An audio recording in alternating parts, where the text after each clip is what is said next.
Voilà.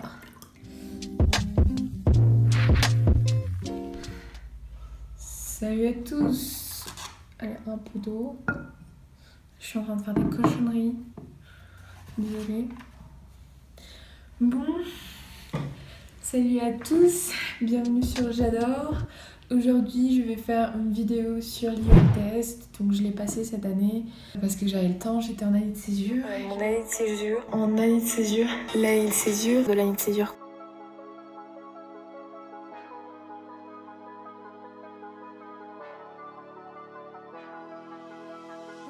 Je vais vous donner tous mes petits conseils. J'ai mis dans la barre d'infos un PDF, un document Drive qui est totalement gratuit. N'hésitez pas à cliquer dessus où il y a mes fiches. Et vraiment, elles sont top. Elles sont top parce qu'il y a toutes les formulations pour les intros, pour les conclusions à apprendre par cœur. Et ça, c'est vraiment top. Alors, on a le petit carnet comme là. Vous commencez à connaître. Donc je vais vous donner à peu près les 3 petites consignes et ensuite je vais donner mes conseils par section, donc c'est-à-dire listening, reading, writing, speaking. Yeah. Je vous mets les timecodes tout de suite en barre d'infos, comme ça si vous connaissez déjà toutes les formalités. Donc c'est parti.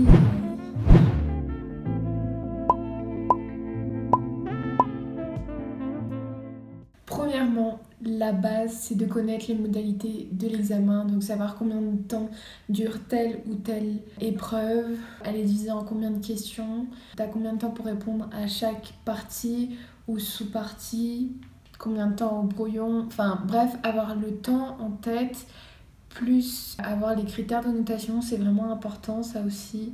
Tout ça, vous pouvez le retrouver sur le site de l'IELTS. Ouais, parce que c'est passer l'IELTS, c'est pas passer l'IEL test. Mais je préfère dire l'IEL test parce que vous voyez, vive la France. Je vous laisse visiter le site officiel.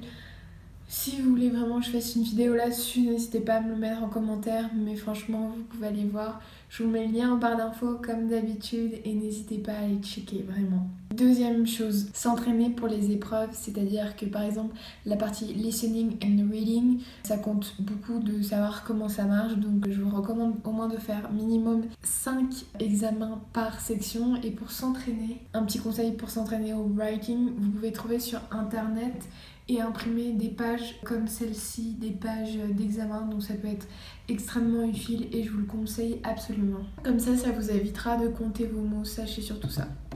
Quand je vous dis de vous entraîner, c'est bien sûr quand on s'entraîne, on le fait et on le corrige efficacement pour pas refaire 2 fois les mêmes erreurs et c'est comme ça qu'on progresse beaucoup. Donc là je vais vous donner les petits tips par question et c'est vraiment des tips qui peuvent vous faire gagner des petits points par-ci par-là. Donc déjà, listening, ça dure entre 30 et 40 minutes, je crois. Faire attention à l'orthographe, au spelling quand vous écrivez les mots. Ça compte extrêmement beaucoup. C'est comme aussi de mettre les mots que vous écrivez au pluriel ou pas, ça peut vous enlever un point. Je répète, il y a 40 questions, donc l'épreuve est notée sur 40 et ramène ça sur 7. Donc ça serait con de perdre des petits points comme ça parce que chaque petit point peut vous aider. Après, un conseil, c'est entraînez-vous à bien orthographier. Par exemple, quand on va vous donner un nom commun et qu'ils vont l'épeler, il faut savoir l'écrire. Ça, j'avais un peu du mal, ou sinon les numéros de téléphone, il y aura au moins un chiffre, je vous l'assure, ou voilà, une adresse ou un numéro de téléphone ou un nom commun. Et l'écoute est qu'une fois, donc vraiment soyez attentifs. C'est pour cela qu'il faut vraiment s'entraîner pour y arriver le jour J. Sinon, il y a 40 questions, il y a différents types, il faut bien avoir ça en question. Alors on peut compléter une phrase, avoir une carte, un QCM, écrire. Et sinon, il faut bien lire les consignes. Par exemple, parfois ils vont vous demander d'écrire un mot. Et si vous en écrivez 2, parce que vous en avez entendu 2, cela ne va pas marcher. Il faut vraiment suivre les consignes. C'est bête, mais c'est des choses à savoir comme le pluriel et ça. Et sinon, dans les écoutes, je crois il y a 4. Oui, il y a 4 écoutes, ça va être au début, les 2 premières écoutes, c'est sur des thèmes un peu du quotidien qui repassent souvent en boucle. Par exemple, réserver un hôtel, j'ai eu beaucoup de fois ça, ou un colis, ou enfin des choses avec des adresses et des numéros de téléphone. Et sinon, les 2 dernières écoutes, c'est plutôt quelque chose de plutôt académique avec un professeur qui parle avec ses élèves ou des informations sur un cours à l'université. Donc voilà, ayez ça en tête, ça marche pour n'importe quelle section. Donc vraiment une seule écoute, faut vraiment être concentré. Et en plus c'est le début de l'épreuve, donc franchement vous avez toute votre force au début, donc allez-y. Après reading, c'est 1 heure et il y a 3 textes. Donc souvent ce qu'ils recommandent c'est de faire 20 minutes par 20 minutes par 20 minutes. Je vous recommande pas du tout de faire ça parce que souvent les textes ils ont une difficulté croissante. C'est-à-dire le premier vous allez les lire, ça va être plus facile, vous allez plus vite comprendre, les questions vont être plus fluides. Alors à la fin ça va être des termes de vocabulaire plus complexes. Bref, vous comprenez. Donc je vous conseille pour le premier texte de passer 15 minutes, le deuxième 20 minutes et le troisième 25 minutes. Parce que 5 minutes, ça peut vraiment faire la différence. Et surtout, un autre conseil, quand vous bloquez, n'hésitez pas à avancer. Et autre conseil, lisez les questions, surlignez les mots importants de chaque question, comprenez bien ce qu'ils vous demandent et ce que vous devez rechercher. Et après, lisez le texte et quand vous ne vous rappelez plus, vous avez juste à regarder les mots surlignés, vous comprenez. Franchement, lisez d'abord les questions, vous gagnerez un gain de temps terrible parce que de lire tout le texte d'un coup, vous n'allez rien mémoriser. Alors que de connaître les questions, puis de chercher les réponses dans le texte, c'est totalement différent. Vous allez lire paragraphe par paragraphe. Voilà. Donc voilà, ne pas répondre aux questions dans l'ordre. Si vous voyez la réponse, vous y répondez et après vous le lisez d'une traite. Aussi là, il faut avoir assimilé un peu les différents types de questions. Donc c'est pour ça, il ne faut pas hésiter à s'entraîner. Je ne me rappelle plus du site, mais je vous le mets là pour s'entraîner pour le listening et le reading. Il est vraiment parfait. Je crois que c'est... Donc comme je le répète, les 2 premières sections c'est vraiment que de l'entraînement. Les 2 dernières aussi, mais plus que ça. Voilà. Alors, writing. Après reading.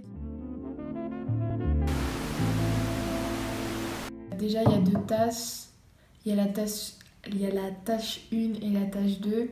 Donc la tâche 1 c'est souvent dans le cas... Je vais parler dans le cas de l'académique, désolée parce que je m'adresse ici plutôt aux étudiants qui veulent partir étudier à l'étranger. Donc je vais commencer par la tâche 2 que je vous conseille de commencer en premier parce que la tâche, là vous arrivez au bout de 4 heures environ, 3 heures d'examen, il faut vraiment réfléchir, donc je vous conseille de faire le plus important en premier, donc c'est la task 2 qui est sous la forme d'un essai, donc on va vous poser une question, il va falloir y répondre. Pour ça, il faut faire 250 mots et c'est 40 minutes et ça vaut les 2 tiers de votre note d'écrit, donc c'est pour ça que je vous conseille de commencer par celle-ci. Un truc que je ne savais pas quand j'ai passé l'ULTS, c'est qu'il existe différents types de questions et il faut pas répondre aux questions de la même manière. Il y a un critère, c'est, je sais pas, c'est Task Achievement, je crois, et du coup c'est pour savoir si vous avez bien répondu à la question, mais aussi au type de questions, parce que j'ai compté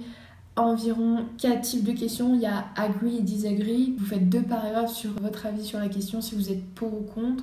Sinon il y a une discussion, c'est à peu près la même chose, mais là voilà.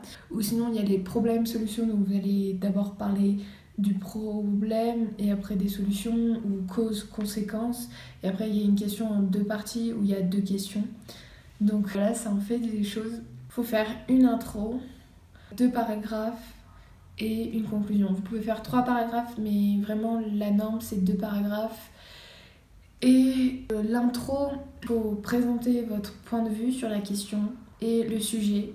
J'ai fait des fiches où je décris vraiment les intros, la phrase d'introduction qu'il faut utiliser. Je vous mettrai un peu des petits exemples là, ici, par là, pour que vous compreniez ce dont je vous parle. Et quand vous faites un paragraphe, vraiment c'est une idée, vous la présentez, vous donnez un exemple, vous l'expliquez avec des chiffres ou bref, vous inventez des trucs.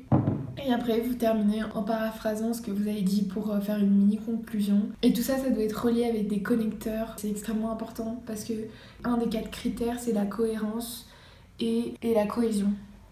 Du coup, pour cela, je vous conseille vraiment d'apprendre des listes de connecteurs logiques ou même, par exemple, moi, celui que j'utilisais toujours pour agree, disagree, je mettais however dans l'autre truc, et ou sinon je mettais bien que Nana pense ainsi, il existe aussi cela. Enfin, ça c'est des petites tournures que tu apprends et qui peuvent sacrément vous faire gagner plus de points. J'ai eu 7 à la partie writing, donc c'est plutôt une bonne note. Voilà, du coup je vous conseille de vraiment de faire par type et d'apprendre mes fiches que je vous ai mis. Ah, sinon, évitez de dire I. Il faut pas mettre I parce que sinon vous n'aurez pas au-dessus de 7. Genre I think that, I agree, faut le formuler autrement. Vous trouverez, mais voilà.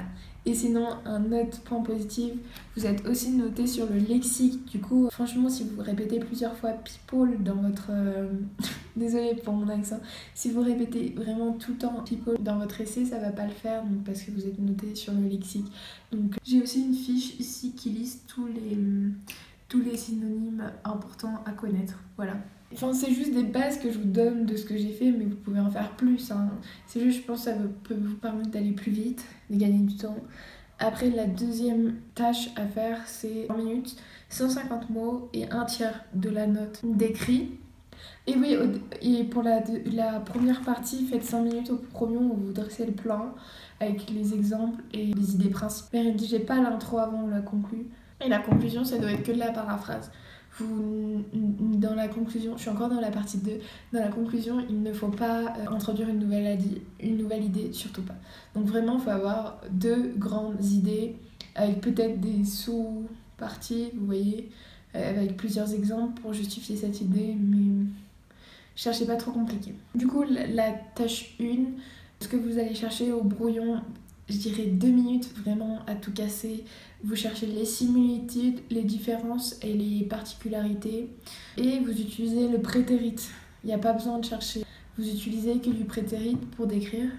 Donc, il va falloir intro et 2 paragraphes aussi. La conclusion n'est pas obligée, elle est plutôt optionnelle. Si vous le faites, c'est pas grave si vous la faites pas. Alors que dans la première tâche, c'est vraiment très important. Donc l'intro, ça réside vraiment en 2 phrases ou 3. Vous dites le type du graphique et vous paraphrasez le titre en mode ce pigraphe illustrate, je sais pas quoi, blablabla. Je vais mettre une phrase clé parce que là, ça me vient pas. Et après, une petite phrase que j'ai trouvée pour gagner du temps, c'est les unités sont en telle valeur pour comme ça vous gagnez du temps. Vous mettez après overall et vous dites par exemple il y a plus de voitures vendues en France. Après dans le body du coup vous partez du général et après vous allez sur les spécificités. Après on note sur le lexique, donc utilisez vraiment des synonymes pour par exemple pour dire décrire, illustrer, comparer, donne de l'information. Enfin normalement tout ça en anglais mais j'ai pas envie de me ficher là parce que j'ai pas envie, voilà. Pareil pour le nom, pour dire une augmentation, une chute. Et éviter surtout you, oui, ça on évite. On ne le dit pas, on dit le chiffre monte, la probabilité, la portion, la proportion. Enfin, je crois que c'est la même chose, mais... Speaking. Alors là, c'est le truc où je suis moins à l'aise. Speaking, donc ça dure environ 15 minutes. Je vous conseille pour l'écrit et l'oral d'aller checker ce site-là parce que pour l'écrit déjà il y a les corrections de certains sujets extrêmement bien rédigés, comme ça vous pouvez comparer et rajouter des petits mots que vous avez oubliés. C'est comme ça qu'on progresse à l'écrit quand on est tout seul en tout cas. Pour l'oral, il y a les sujets qui sont tombés dans le mois et moi il y a jamais mon sujet qui est tombé mais... Bref, j'ai découvert ce site après, bien sûr. Donc, dans la partie 1, on va vous poser des questions générales. Ça, c'est souvent les mêmes qui reviennent. Donc, il y a juste à connaître un peu vite fait. Mais si vous êtes à l'aise à l'oral, ça va bien se passer. C'est par exemple si vous avez une maison, un appartement, si vous êtes étudiant. Et franchement, ça, on dit pas oui, non. On répond à la question et on fait 2 phrases, mais pas plus. La deuxième partie, c'est on parle d'un sujet pendant 2 minutes. On peut faire une petite intro comme So I'm going to talk about nanana. Là, je vous mets des petites phrases d'intro et j'ai des fiches là-dessus. Wouhou. Et en fait, le truc dans ces 2 minutes, c'est vraiment de créer une histoire. Ça fonctionne beaucoup si vous voulez avoir une bonne note. Inventer, on s'en fout. Franchement, inventer, on s'en fiche. Et développer. Et ne suivez pas les questions complémentaires qu'il y a écrit. Il ne faut pas répondre dans l'ordre des questions parce que sinon vous êtes foutus. Et parlez bien les 2 minutes. Après vous pouvez apprendre des petites phrases que j'ai mis dans mes fiches pour ça ait l'air plus fluide quand vous pensez, pour gagner du temps. Et après la partie 3, c'est là où il faut développer. Là, c'est 3 ou 4 minutes. Et après, ce qu'on évalue, si vous êtes fluide et cohérent, le lexique, la grammaire et la prononciation. Mais ça, c'est le truc dont je vous parlais, d'aller regarder les modalités de l'examen. Du coup, voilà, je crois que c'est bon. Je vous ai vraiment donné les petits pièges dans lesquels il ne faut pas tomber. C'est vraiment important. Et les sites top pour vous entraîner. J'espère qu'avec ça, vous allez gérer. C'est vraiment les 2 sites que je vous conseille à fond. Surtout le jour J, si vous avez préparé, restez confiant.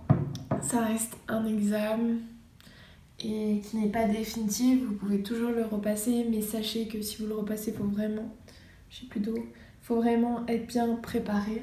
J'espère que cette vidéo vous aide beaucoup à ne pas tomber dans les petits pièges. Ça me fait plaisir de la faire. N'hésitez pas, si vous avez des questions à poser à propos de l'IELTS, n'hésitez pas. Et aussi à vous abonner si vous voulez. J'ai fait des vidéos sur partir à l'étranger, sur la césure. Donc je suis sûre que ça peut vous intéresser. Et voilà, bye bye, à plus. Merci d'avoir regardé la vidéo. Ciao.